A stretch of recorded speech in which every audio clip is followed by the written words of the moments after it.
we will meet again in the future with maybe different courses. So today, Dr. Juwaidah will speak about capital budgeting, and all presentation and discussion will be moderated by our moderator, Ibu Dian Islami. Are you ready, Bu Dian? Yes, Bu Nesa. Okay. Okay, let us welcome our moderator, Bu Dian. Okay, thank you, Bu Nesa. Am I audible now? Can you hear my voice clearly? Of course, yes. Yes. Okay. Okay, so thank you so much, Bu Nesa, for the opportunity. So good morning, everyone. Assalamualaikum warahmatullahi wabarakatuh. How are you today? Everyone is doing fine? So warm welcome for Dr. Juwaidah. It's nice to have you again today, Dr. Juwaidah. And then I would like to firstly say to all the participants here to welcome to the 3-in-1 programs in the subject of financial management on Tuesday, 21st of May, 2022. So good morning to the honorable guest lecturers today, Dr. Juwaidah, the lecturers from the Department of Agricultural Socioeconomics, and then the committees and our beloved students today. And as mentioned by Bu Nesa, as the MC, so today's topic will be of capital building in agricultural decision makings, and our honorable guest lecturer for today is Associate Professor Dr. Juwaidah Sharufuddin from Universiti Putra, Malaysia, UPM. And before we go to the main sessions, I would like to inform to you that in these occasions, we have two main agendas for today. The first one is the presentation from Dr. Juwaidah, and the second one will be the discussion sessions. As we know that during the discussion session, we are open for any questions for Dr. Juwaidah, so that I will encourage all the participants here to prepare some questions, and then we will start a good discussion after that. So to take the advantage of time, so let's start the first agenda. So I would like to welcome Dr. Juwaidah for the presentation. So Dr. Juwaidah, time is yours. Okay, thank you very much, Ibu Dian. Before I start my lecture today on capital budgeting, I guess yesterday there's a question on the differences. It's not the question in differences, it's on debentures, what it is debentures, because some of you might not have heard about debentures. So debentures actually is like a share or bond. It's just that it's different from the normal share where you buy from companies. You are becoming the stakeholders of the companies. You can vote, you can have say in the decision making of the company. But then debentures is a type of debt loan that is given by the creditors to the company. So whenever that the company wants to end the debenture, they can just pay off to the creditor. So the creditor does not have any say. They cannot vote during the AGM, for example, or meetings. So they don't be paid according to the profits of the company. Like shareholders, they are being given interest payment. Okay, so that is the answer for question for yesterday. Okay, so now I will share screen for the lecture today on capital budgeting. Okay. Okay, so I think you can see the slides. All right, so for this one, we will look at importance of capital budgeting in agricultural decision making, and also we will discuss more on this, the different methods of capital budgeting. So actually, what we will look at in capital budgeting for farms, for individual farmers, for companies, it's on the capital investment. That means long-term investment, whereby you start a project or you buy assets, okay, that have useful lives of multiple years. So before you want to spend your money you want to invest in something.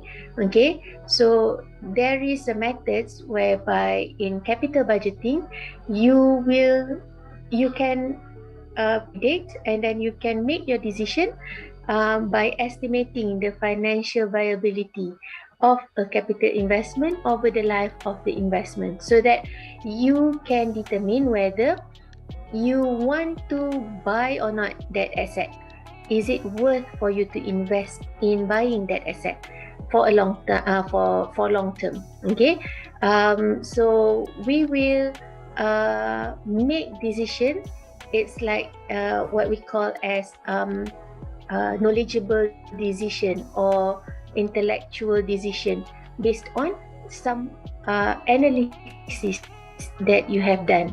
Okay, that means for farmers, for companies, for agribusiness companies, it's not only looking at, oh, I think I need to buy this, and then you just buy it without any further analysis. So that is the reason that they have this capital budgeting, and we will see how it is being useful for farmers and also for businesses.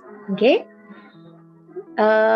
Steps in capital budgeting, that means you need to firstly identify long-term goals. What is the thing that you want to achieve for the farmers or for the business? Okay, and then secondly, you can identify what type of investment proposal that you think that is needed, okay, for you to achieve that long-term goals.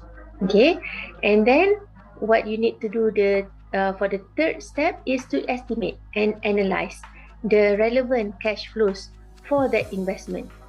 Right, and then you need to determine financial feasibility, whether it is good or not, okay, for that investment proposals, and then you choose which one. Right, so for the lecture for today, we will see the differences in calculation, and then might be how to choose between projects or between investments. Okay, and then after you have chosen, then you implement lah. Okay, either start the project or buy the assets, and then you monitor the projects. Okay, so that whatever that you have done the analysis before, at least it is going as planned. Okay, so that's the reason why you monitor the projects. So that is 7 steps in capital budgeting, right? So actually there are many ways for you to determine whether a project or an investment is good or not for you or for your company. All right, so I have listed 6 methods, but then there are some that you can also see some of the sites, some of the textbook tell you about some different types of methods that you can still use to compare investment and also compare projects. So these are the basics ones. Okay, first one is payback period. That means when you have invested some money, how much time is required for you to get back the original investment. Okay, so that is payback period. And then we have discounted payback period, because we have things that you say of net present value. Okay, so you need to discount the cash that you put into your analysis based on the because we know that the value of money now is not the same as the value of money that you will receive in 4 years time or 5 years time. So we need to discount that. That is what is being used in methods number 2, discounted payback period. Okay, and then we have net present value. Net present value represents the differences between current value of money flowing into the project and the current value of money being spent. So like I said, the value of money tu we need to see as times goes on, because all these things are looking into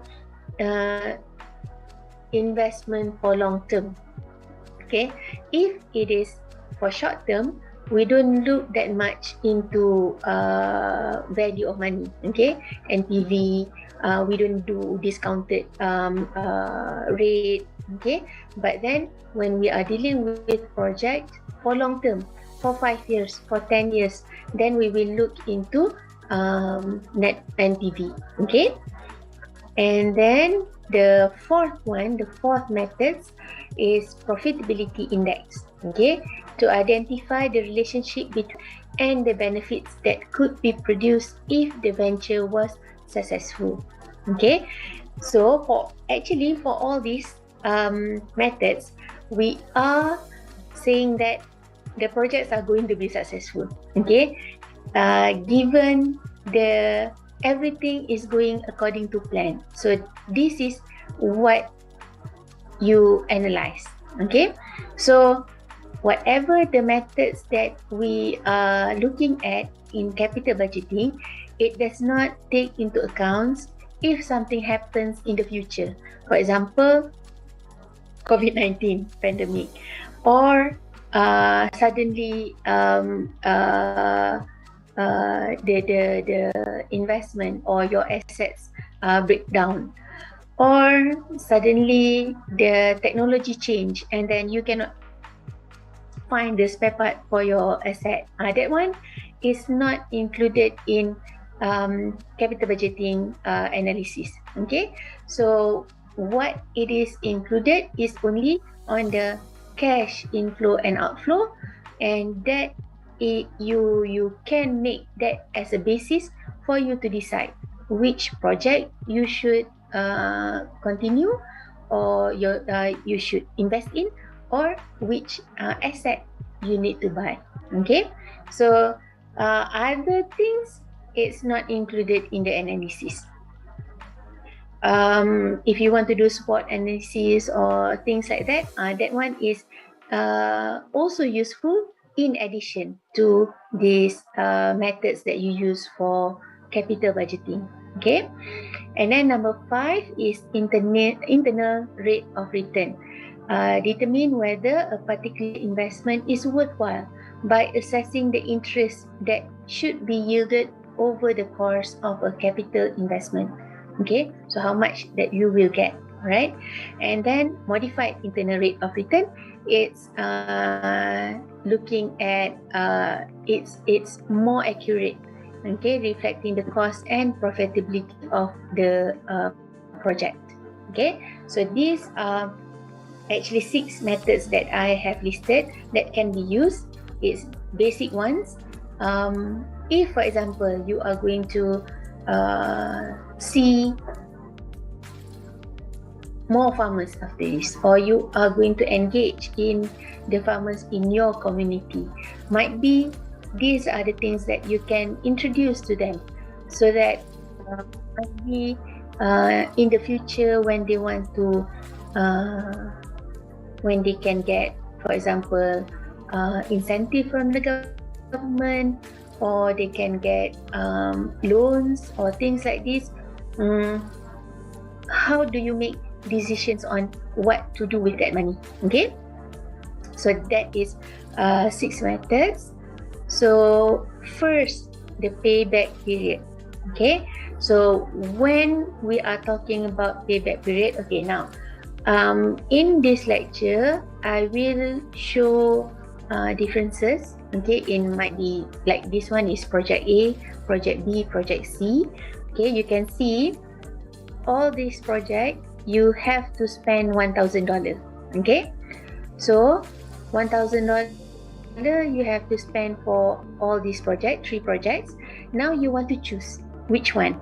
Okay, which one you only have 1,000, but if you do you are thinking about whether to do project A or project B or project C. Now, how do you use payback period? For example, if you want to do project A, the cash flow you actually can get until year 10. that is really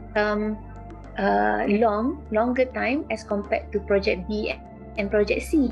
Okay, so for project A, you will get 250 per year. Okay, 250 per year for 10 years. So this is the cumulative. That means first year 250, second year that means you have gotten 500 already. So by fourth year, you get back your investment, 1,000 ringgit. Kan? So that is the payback period, 4 years for project A. If you look at project B, the payback period is actually year 3. You will get back your 1,000 ringgit. Okay? And project C, you can get back your 1,000 ringgit too by year 2. So when you want to use payback period, first you look at when you are going to get back your capital investment, and then at the whole, the total that you will receive from each of the project is how much. For example, cash return, even if the payback period is 4 years for project A, but the cash return is higher, 2,500. For project B, it's 2.86 years, but it is second highest cash return, 1,750. But the C, of course, it has shortest time of payback period, but then the cash return is only 1,500. So which one that you want to choose? Okay, so this is the use of payback period. Okay, sometimes when looking at this, you want to ask which one actually is the best, kan? Okay, there are people who look at cash return. Okay, they think that 2,500 is better as compared to 1,500. Okay, so they will choose A. But then there are people, there are businessmen, there are farmers who doesn't want to wait until 10 years. Okay, 10 years as compared to 5 years is a long time. Okay, might be for them, they cannot see that they can wait until 10 years. So they will choose between B and C. Okay, because the differences is 3 years and 5 years. Okay, and sometimes there are people who say that 3 years you get 1,500. 5 years you get 1,750. That means the differences is not that much. So better I focus on project C. So the way that you want to make decision is based on you yourself. Alright? So it does not say that this is better. Looking at this is better. Okay, so it is up to the investor themselves. Okay, which one that they want to choose. Okay, so that is payback period, and you can have discounted payback period. For example, because this one you have 10 years, kan?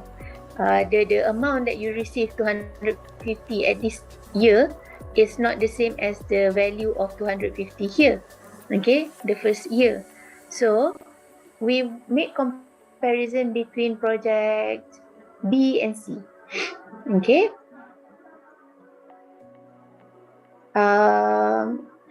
Discounted cash flow in project B. We look at project B.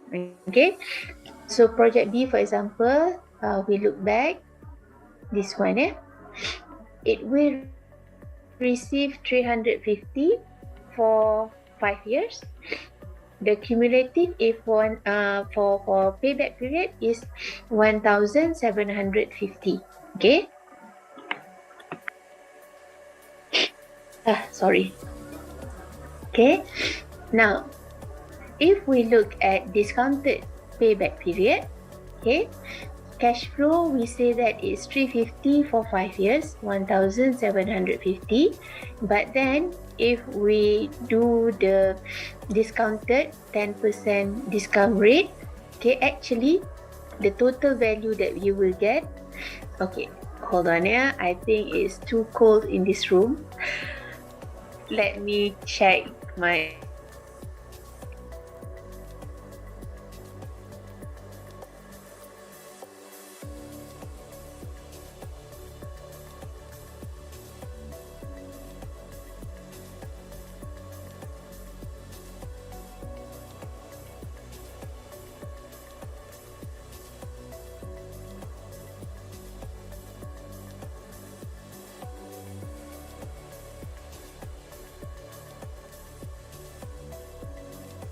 okay, sorry about that.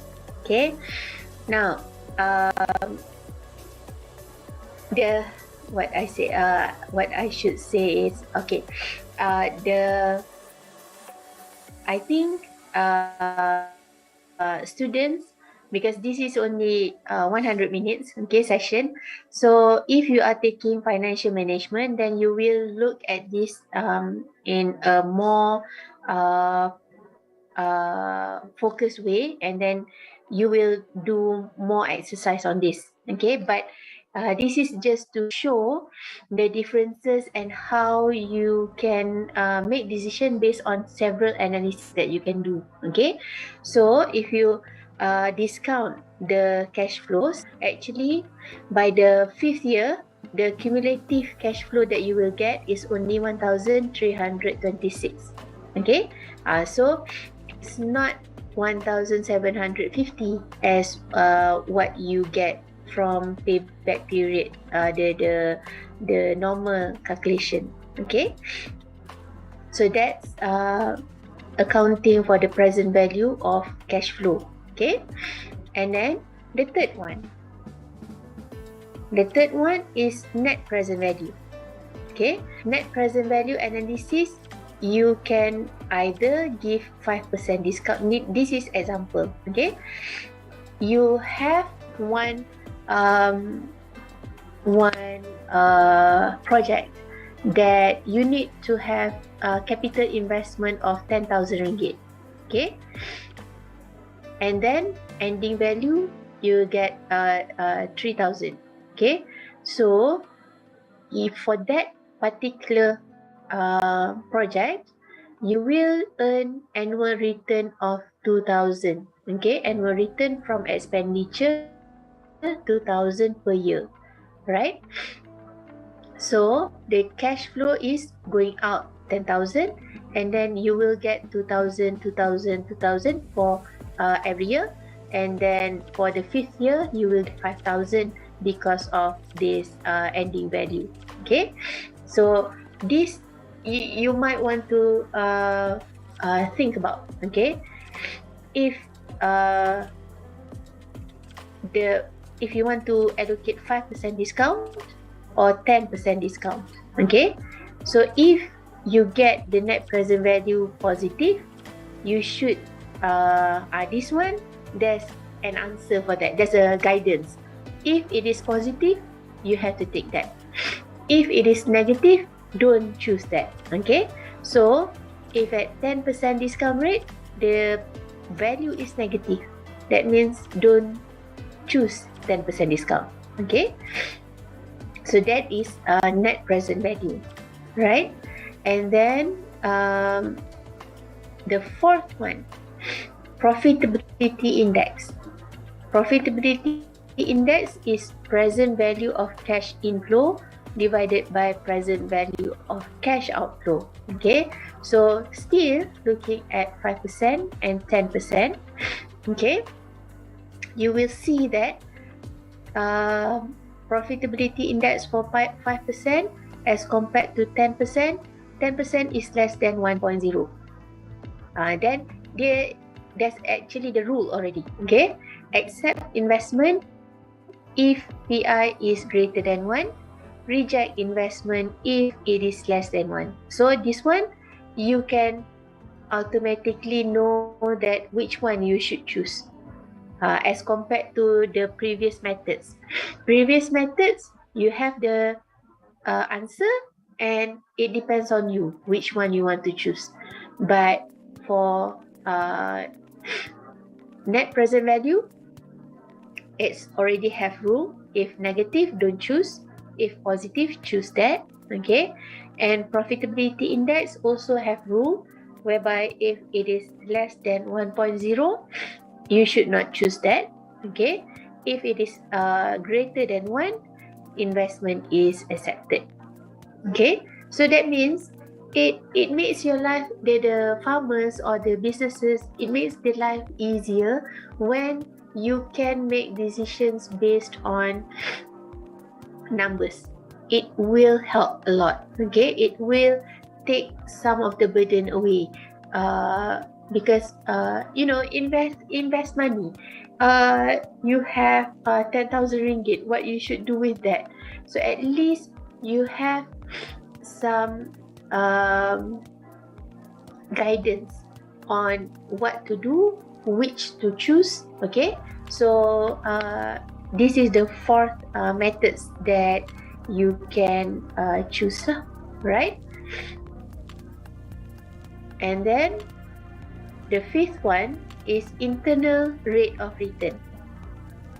Okay, so if you have 2 projects and you have 10,000 ringgit, okay,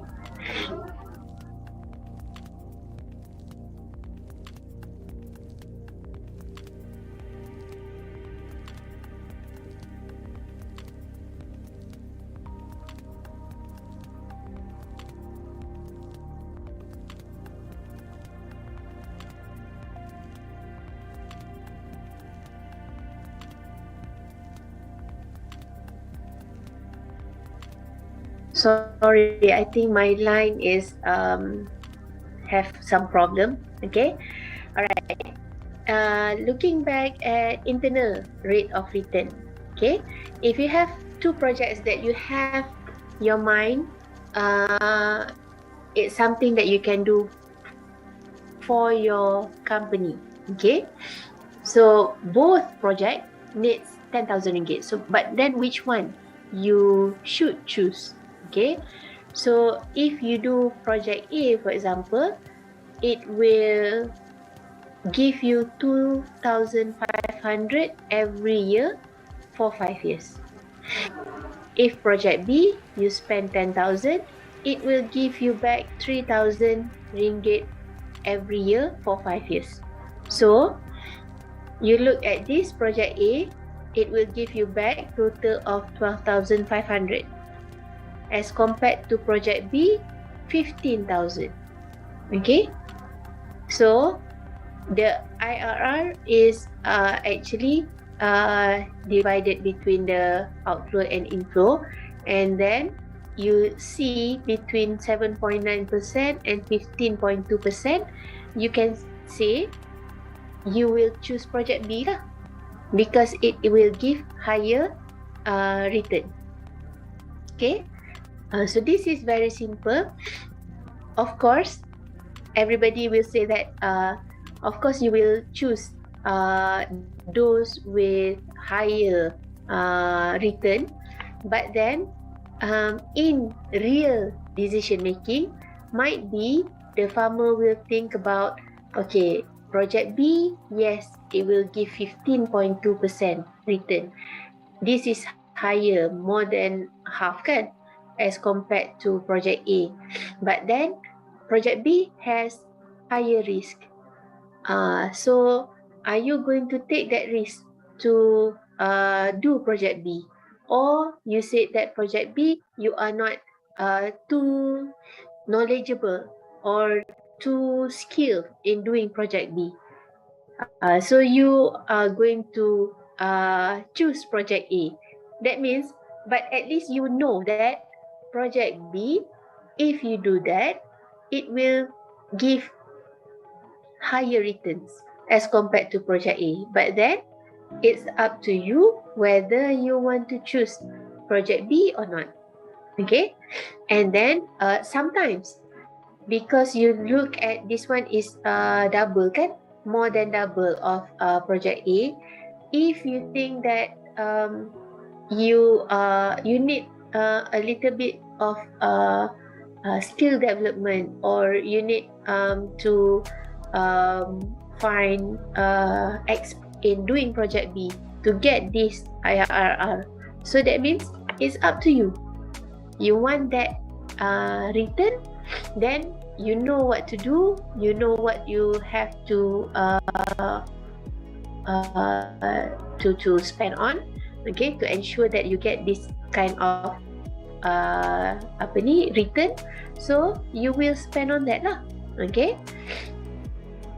And then the last one is modified internal rate of return, okay, modified IRR, okay. So it's the same also. It will look at NPV, it will look at, okay, even if it is 5 years, okay, but then if the discounted rate is if you see 7 and 9% rate of return, okay. So the differences is if you just calculate IRR, it will give project A will give you back 7.9%, project B will give you back 15.2%, but if you modify based on 7% and 9%, it will give you different return.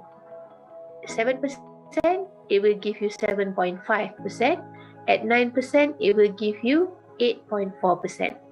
So 7%, it will give you 11.5%, and it will give you 12.4% for 9% RRR. So which one that you want to choose? Okay, I put the red color notes here so that it can make it easier if you are going to refer to these slides after this. Okay, I will give you the slides to the, I think, Bu Pertiwi. So you can get, students can get these slides after this, okay. But if we look at all these steps or all these methods, and you are wondering which actually is better for you to use, or which more helpful in making decisions, okay, actually we can, this is comparison of methods. For example, 2 types of project, okay. One need capital of 300,000 and one needs capital investment of 2 million. Now that's a lot, okay, 2 million and 300,000. But if you see the cash that you will get back also is different lah, 200,000 as compared to 1 million, okay. But if you use all the methods that I have listed out just now, okay, to get this 200,000 is in 3 years. To get this 1 million in 3.33 years. That means it doesn't have that much differences, okay. And then if you look at discount,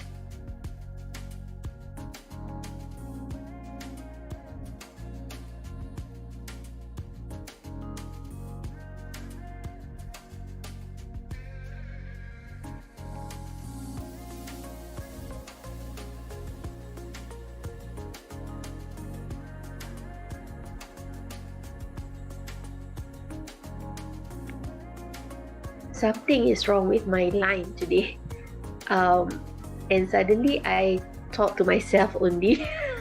Okay, okay. When you are doing the discounted payback period of 10% discount rate, you can see that the differences in time increases. Okay, from project A 3.75 years to project B 4.26 years, right? But then if you want to look at the total money that you will get, okay, the net present value, this one is 79,000, this one is 274,000. Okay, so this, of course, if you see like this, of course you will choose project B, okay, because it increased the net worth so much as compared to project A. Okay, but if you look at profitability index, actually project A is giving you higher return as compared to project B. Okay, so that is why it is needed for you to do all this analysis, and you decide after you compare each of the analysis. Okay, you can see project A rate of return is higher than project B. So if, for example, you just look at this, might be if you don't have this $2 million to invest in, so you can just focus for project A. But if you think that you have 2,300,000, you can actually do both projects. Okay, because both project doesn't have any problem. There's nothing about negative NPV. There's no profitability index that is lower than one. So that means both projects are profitable. But if you have more money, you can invest 2 million, you choose project B. But if you think that project A is the one that you want to focus on because you don't want to invest $2 million, then you choose this one. Okay, so that is something that farmers or investors they need to think about all this when in determining, in deciding on how to use the money that they have. Might be they want to buy assets. That asset can give you how much worth of cash flows in the future if you are using that. So you want to buy, sometimes assets have different specs, kan? Might be because we are living in a world that we have limited resources. Okay, so with these limited resources, how do you want to determine where to put your money in? Okay, so what to do? So these are some of the things that can help in decision making. As I said at the beginning of the lecture, it does not take into account anything that happens in the environment. Okay, if for example on the third year you have tsunami or you have earthquake and your assets are destroyed, so it does not count that lah. Okay, but this is something that like helpful tools for the farmers, for the businesses to use in making decisions. Right? So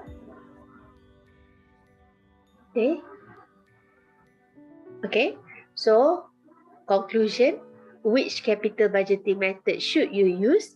Then it does not have any answer for that. Each has its own unique advantage and disadvantages. So you can do the analysis, and then you determine yourself which one that you want to choose for the money that you have, right? So that is all for capital budgeting. If you have any questions,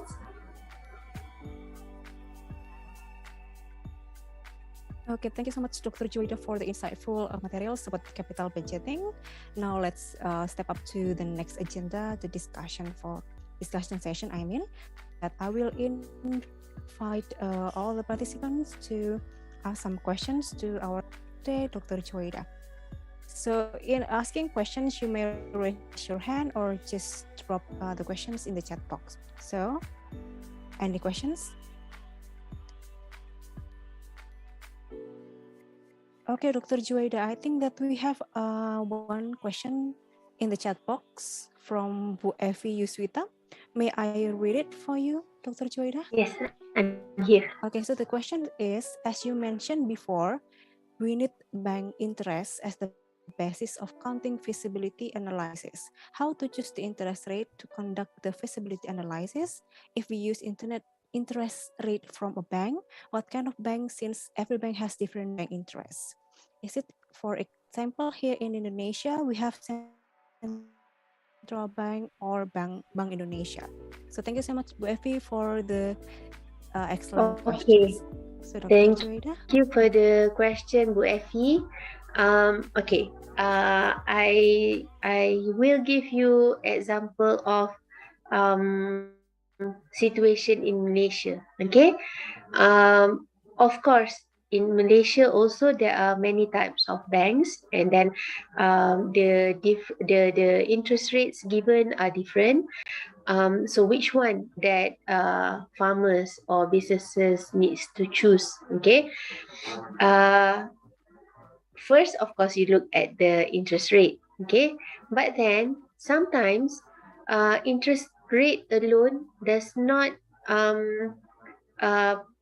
play the major role, because sometimes it depends also on where you are located at, your location.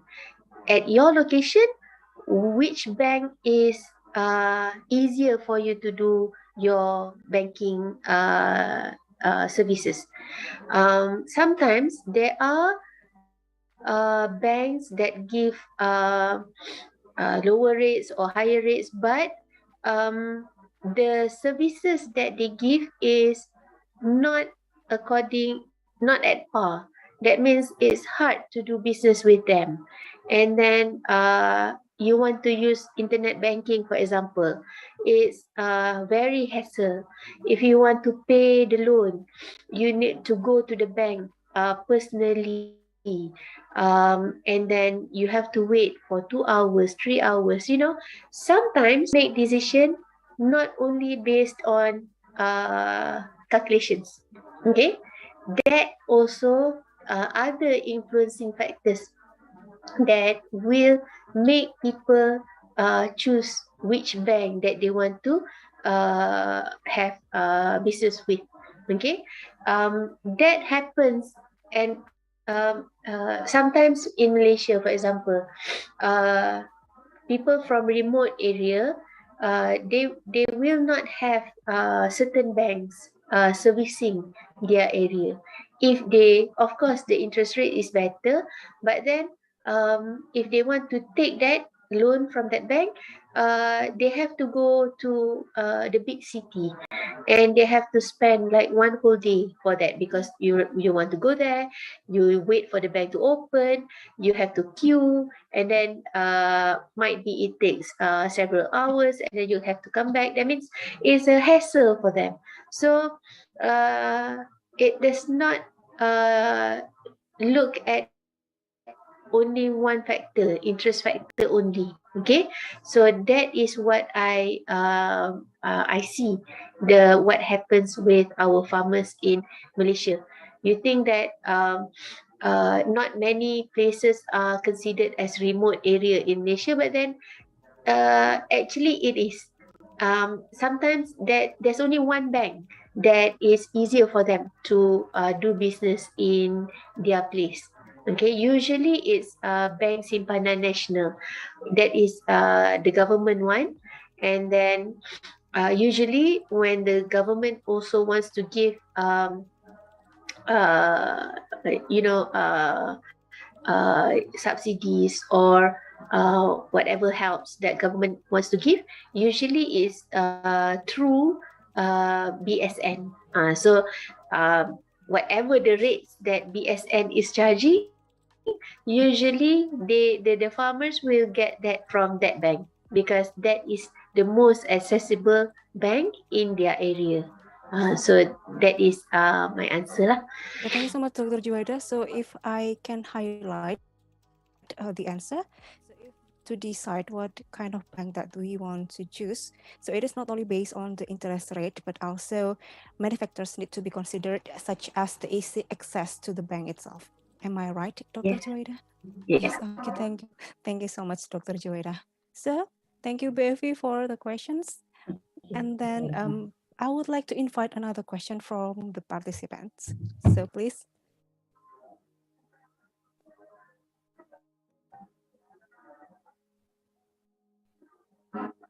How about Bu Novi? Bu Novi, do you have any questions for Dr. Thank you Juwaidah? very much for the time. I'm very interested to ask a question. I also still learn, but you have already mentioned the indicator for the feasibility analysis. Yeah, to make sure that the business that we are doing is the most visible among others. For example, in Indonesia, we have another 3-in-1 with your friend that manufacturer used to not only plan one commodity. They also, for example, in PTPN 12, they plant tea and then rubber, coffee, and then also sugarcane. Do you think that we need to apply all of those indicators? As you mentioned, we have 6 or 8 that you have already taught us before. Or do you think we can just use the odd numbers? We use payback period and PV, IRR only. I mean, in a odd way, because it is 3, so we can just decide whether the 2 indicators is not visible and 1 is visible, so we don't do the business. That's all the question. Okay, thank you, Bu Novi. Usually, big companies, they can choose to do more than one projects, or I have consult a big company, for example, like Toyota. Toyota is making cars, but they are also wanting to invest in agriculture projects. That means they want to open up livestock farm. Okay, this is for big companies. They have more money to invest, and they want to make sure that if anything happens in the economy, if the economy affects one sector, they have other sectors that they can depend on. Okay, if you look at COVID-19 pandemic, it's not saying that all companies have go bankrupt or they don't have profit. Okay, there are companies that really get total profit that is higher than their normal times before COVID-19. For example, suddenly in Malaysia, you have not you, we we have seen surge in companies, transportation companies. Why? Because everybody sits at home. So everybody cannot go out or afraid to go out. So there's many new company coming in, and the ones that are existing in the business, they make profit a lot. Okay, so the ones that don't get much profit, for example, restaurants, they don't get much profit before COVID-19, but because of COVID-19, big restaurants that have places that people can come in 100 people at one time, 200 people at one time. That one, they are affected negatively because nobody can go out and eat at restaurants, or they are afraid to go out. But companies that are small before COVID-19 and during COVID-19, they can sell based on online sales. That means people order through Bread, through Food Panda, and then they send the food to the customers. This one, their businesses increased tremendously. So they get more profit during the pandemic as compared to before pandemic. So other companies are also like that. If they see that um, you cannot like big companies like Ajinomoto, you know, the MSG company, looking at producing what you call it, MSG, but also they produce saline water for the use of hospitals. That means it's very different. So it's up to you for the amount of money that you have, whether you want to allocate that towards the industry that you are currently in, or you want your basket to be bigger and it covers things or projects from other industry too, so that you will not be that much affected if something happens in the future. So at least the industry that you are in is various. So if things happens in one industry, you still have another industry that you can rely on. Okay. Okay.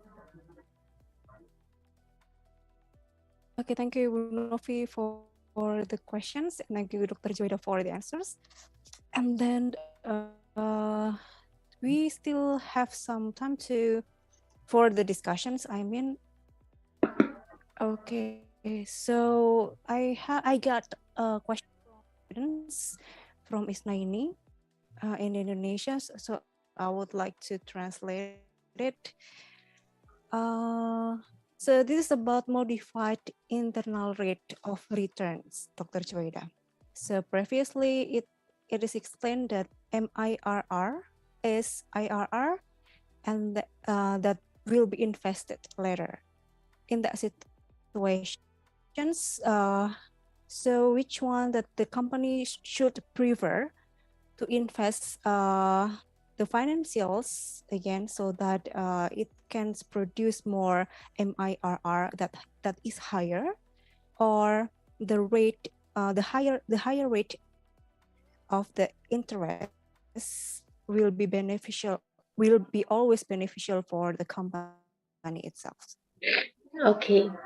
So, is that clear enough, Dr. Juwaidah? Because I think I understand. Okay. Okay. Okay. Thank you, Dr. Juwaidah. The examples that I have given is also between two different amount of capital investment. So one is only 300,000, one is 2 million. Okay, so that is why I said it will depend on the farmers or the business themselves, which to choose, because sometimes, okay, we say that, okay, we have 2 million, but there are people who don't like to take risk, even though, and there might be the differences in percentage of return between 300,000 and 2 million is not that much for the farmer to really take the risk to invest 2 million. So if it is really small percentage, and then you think that it's not worth taking that risk, you can even though it's the same 5 years, but 2,000,000 and 300,000 is very much different. So you think that you are not willing to take the risk. So it's up to the farmer themselves whether to choose which project to move for. Okay, so the calculation is there, the analysis you have done. So it's up to you on the other things. Uh, how do you feel? Which one that you want? Because if if you have consultant also helping you with this, he can do the analysis, and after that he can present to you, and then it will turns that it's all up to the farmer itself, or the one who have that money, which one for you to invest. But then as long as it does not have negative value, it will give profit. Okay, it's not going to on paper first step also you see that it's not going to make money, don't choose that. Okay, but if on paper it is good, and then you can see that you can make potential revenue for your company, and you are not risk taker, so you will choose according to your the suitability of your, either you are risk averse or you are risk taker. Okay, that's my answer. Okay, thank you, Dr. Juwaidah. So it is go back to our decisions to in what kind of situation that we will invest. So we are willing to take the risk or not, something like that. Yes. Okay, thank you, Dr. Juwaidah. Okay, so we still open for the discussion. So please, if you have some questions, you may raise your hands. You may use Bahasa Indonesia. So please, maybe for some students.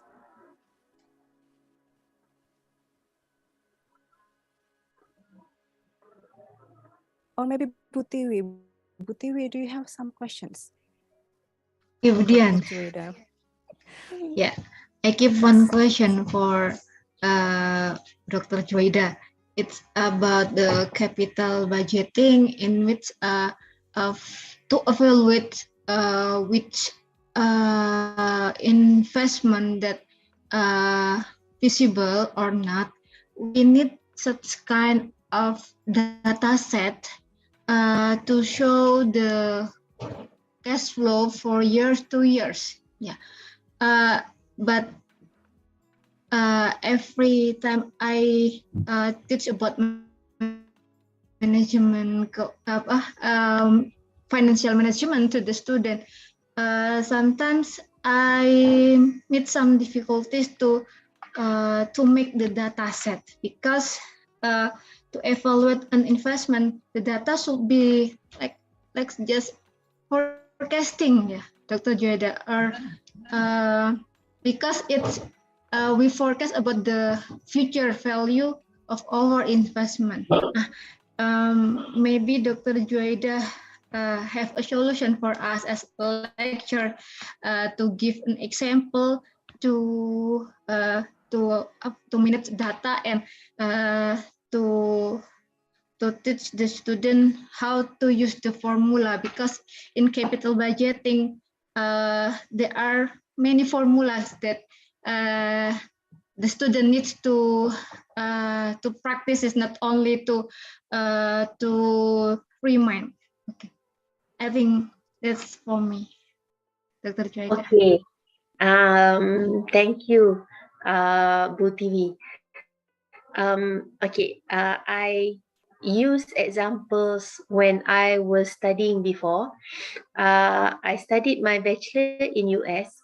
So how they first, how the exam was done is we can open the textbook, okay, during exam, and then for the all the formula, we can bring the formula. That means you don't have to memorize the formula.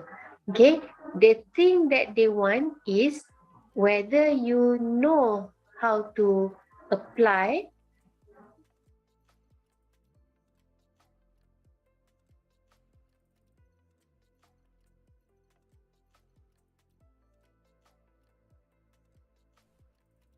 Okay, I think that there is connection problems. Please kindly wait for a while.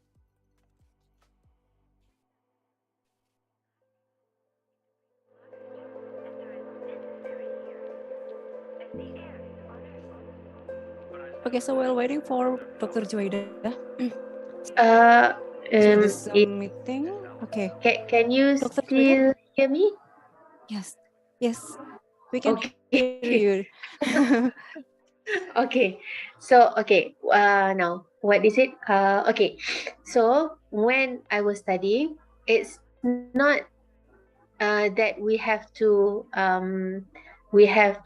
memorize all the formula. So we can bring our formula during the exam, but it is really important on whether we know how to use it, and then how to interpret the findings.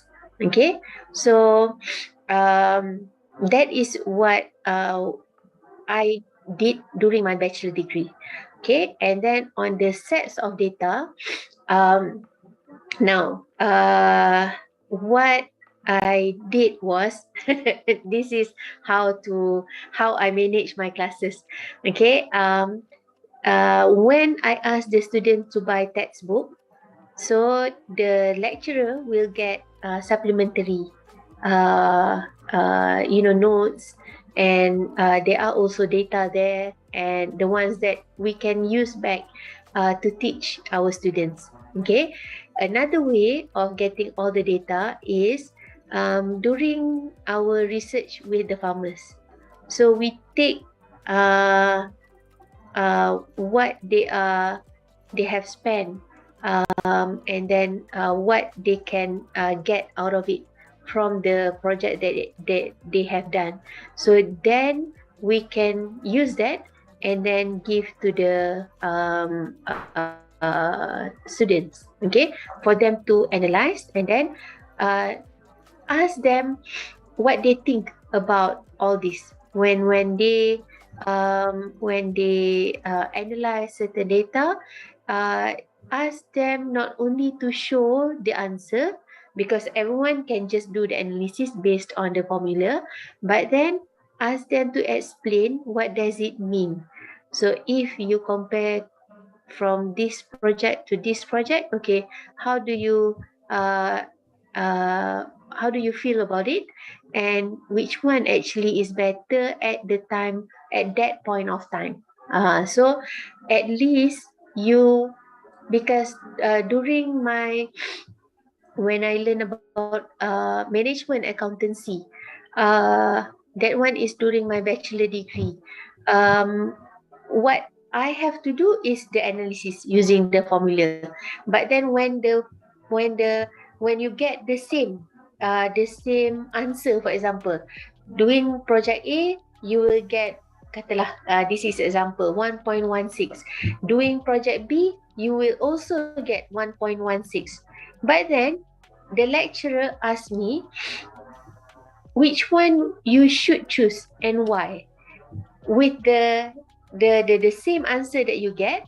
And then she asked actually for the student to look back at the calculation, and then actually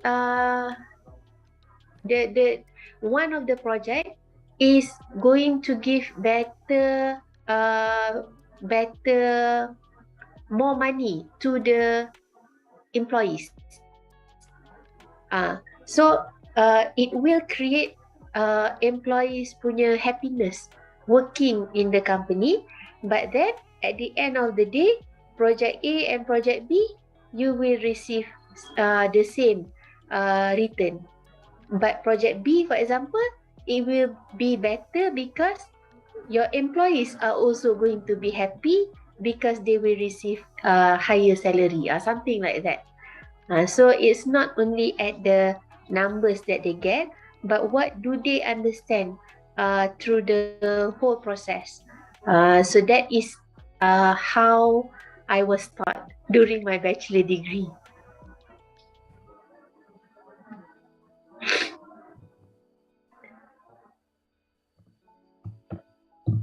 Okay, thank you, Okay. Dr. Juwaidah, for the answers. Putiwi, do you have any feedbacks maybe? Yeah, I think enough, Bu Dian. So to give practices for the student, we can use data from previous research, something like that. Yeah. Yes. Dr. Juwaidah. Okay. Okay. Thank Because you. we don't need to give them practical real time situation data.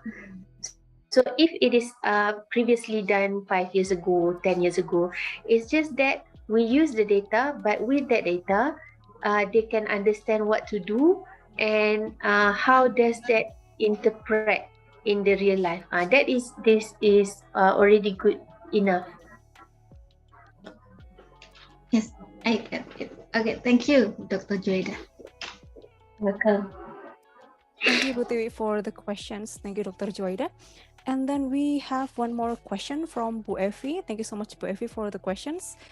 So, Dr. Juwaidah, is there any literature that you can suggest us to study more about capital budgeting or financial management in agribusiness? So that's the Is question there from Bu any Evi. literature that you can suggest us to study more? Oh, okay. For Bu Evi, I can PM Bu Tiwi. I will give some examples of literature that you can use for capital budgeting.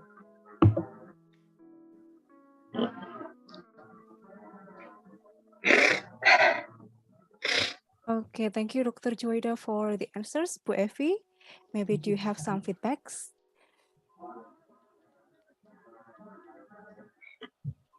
Okay, Bu Evi say thank you to Dr. Juwaidah for the answers. Thank you, Bu Evi, once again for the excellent questions.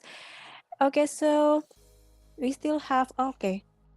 There is a question from Budina Novia, Dr. Juwaidah, in the chat box. So according to the theory of capital budgeting, the NPV value must be positive. But what if in the case the value is positive, but a little, it also means it is not visible? For example, the NPV value is only 100,000, even though in the theory it is said to be visible. 100,000 is not visible on a project basis because it does not provide maximum profit.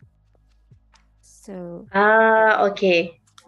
I think Dina, for your questions, like I said before this, it shows positive value, yes. But then in rupiah, 100,000 is a small value.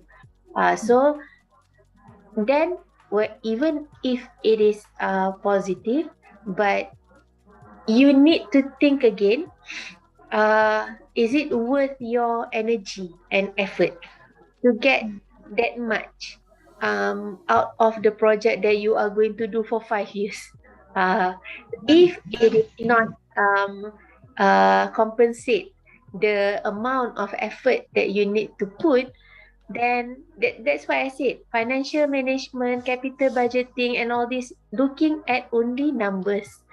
But you have to compare that with your effort, with your things you need to do, with the time that you need to spend on.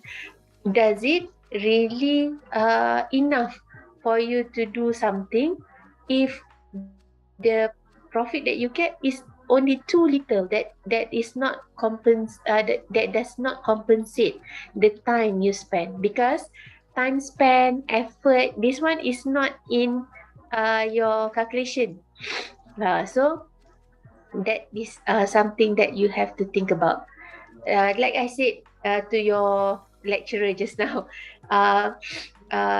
you have done the calculation, you get your finding, but then students need to be able to think more on, okay, you get this, the answer is supposedly it's good for you to do the project, but then is it good for you to really spend your money to do that project and then to get only little amount of profit, like what you said. Okay.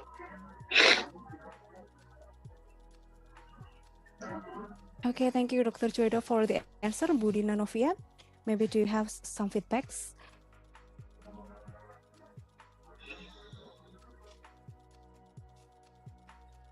Okay, so thank you so much, Dr. Juwaidah, for the answers.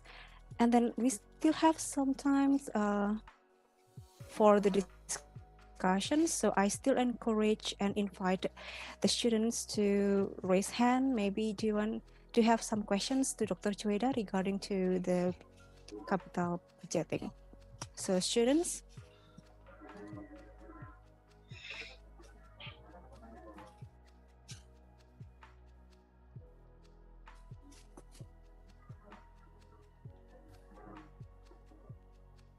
Okay, so I think that's enough for the discussion session, Dr. Juwaidah. Maybe to have something to say as a conclusions for the capital budgeting topic today. So Okay. time is yours, Dr. Juwaidah. Thank you, Budian. For both topic, financial management and also capital budgeting, I learned more on this during my bachelor degree and also my masters. And then what I can tell the students is that the knowledge is there. Even if you are not coming to the classes, you can Google, you can know about how you can make decisions better based on all these financial analysis. But then um, the thing that really will differentiate you with other people is your knowledge first, and then how you interpret doing all this analysis. Okay. And then another thing is that uh, your courses that you took from your bachelor degree for 4 years is not only for exam. Okay, after you have passed, after you have got good grades, you need to know how to implement that during your in your life lah. Okay, so that is what I hope for all the students. Okay, when after you have graduated, use whatever knowledge that you get during your 4 years of study, and then use it so that we can modernize our agriculture. We can make it better. We can make more agriculture production in more efficient way. So all these are needed to improve our nation actually. So you help in the small way that you can, but if everybody do the more efficient way, then it can help our country and also our lives. It's going to get better, inshallah. Okay. Inshallah. We do hope the same things, Dr. Juwaidah. We hope that we can learn a lot. We can implement the knowledge a lot, and we can also improving our future agriculture in our nation as well. Okay, so thank you so much, Dr. Juwaidah, for the insightful presentations, materials, and also discussions. We certainly learned a lot from you today. This is our last meeting in the 3-in-1 program, so that we would like to give you appreciations by giving a certificate. So I would like to. Okay, so Dr. Juwaidah, this is the certificate of appreciations awarded to our associate Professor Dr. Juwaidah Sharufuddin from UPM, Universiti Putra, Malaysia, and it is signed by our Dean and also the Chief of International Relations Officer from Faculty of Agriculture, Brawijaya University. So once again, thank you so much, Dr. Juwaidah, for the chance to learn a lot from you related to the capital budgeting and then from the previous material as well. So we hope that you are stay healthy and happy, and we also hope that we can meet again someday in the future Yes. in another meeting in a good and healthy condition as well. Yes. Thank you, Dr. Juwaidah, once again. And Thank you very much. I would like to give back the opportunity and time to our MC today, Bu Nesa. Okay, thank you, Budian, for bringing us a very interesting session. Okay, the capital budgeting indeed very important for feasibility analysis of any investigation or business. And thank you for Ibu Dr. Juwaidah for your valuable explanation about these topics, Bu. Thank you so much. And as today is our last meeting with Ibu Dr. Juwaidah, I'd like to invite you all to take picture together. So please turn on your camera, especially for students. Please turn on your camera, and I will count to 3. For the first slide, maybe I need help from Pak Faisal to take the picture. Okay, I will count 3, 2, 1. Okay, second slide. 3, 2, 1. Okay, the last slide. Is it the last slide? Okay, 3, 2, 1. All right. Thank you, Pak Faisal. And thank you so much, and get well very soon for Ibu Dr. Juwaidah. We're really glad and hope to have you again in another occasion in our department. Okay. Thank you so much for inviting me. Thank you, Bu. Okay. Okay, everyone, let's end this event with Hamdalah. Alhamdulillahirabbil alamin. This is our last meeting for 3-in-1 in financial management, and see you again in next opportunities. Finally, we would like to say thank you for your active participation, and have a good rest for all of you today. Thank you so much, and I will close this event. Assalamualaikum warahmatullahi wabarakatuh. Waalaikumsalam warahmatullahi wabarakatuh. Thank you so much, Dr. Juwaidah. Thank you, Okay. Dr. Juwaidah. Thank you. See you Thank you so again. See you again. Insyaallah. Assalamualaikum. Waalaikumsalam. Salam. Terima kasih Bapak Ibu yang sudah hadir. Sama-sama Bu Nesa. Saya undur diri. Jangan lupa mahasiswa diisi aspek presensinya. Dan juga resumnya kumpul di Google Classroom.